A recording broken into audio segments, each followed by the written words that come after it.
Ngadap de kemasim ka bakamen bangayo ikan kalat ban kanu ban feeling baga social media. Ka gospel man ta kasngi kai ni spang ka jing it ba kumnung ide ban it mat yanong ide ban it. Kalong ka basuk ban it ikite ka it yangi.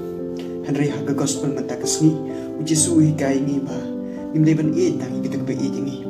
Hanre ide ban it wat ikite ka isi yangi.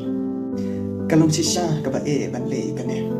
Hanre la tani kwa ban long kita ki Kristan ki ba sisa ki khon jong play ide ban bud ya ka ka ba Jesu kan to hangi na ka gospel uplay kwa ingi ban le sibun ha ka jing im jingi Hanre kum ki Kristan ide ban don ki arteli ide ban shanya how play ide ban ya play bat ide ban sam ya kata ka jing bat ki para marjan jingi ide ban jap ya ki ba si ingi da ka jing kane ka jing hikai ka bangiyo na ka gospel man ta ka singi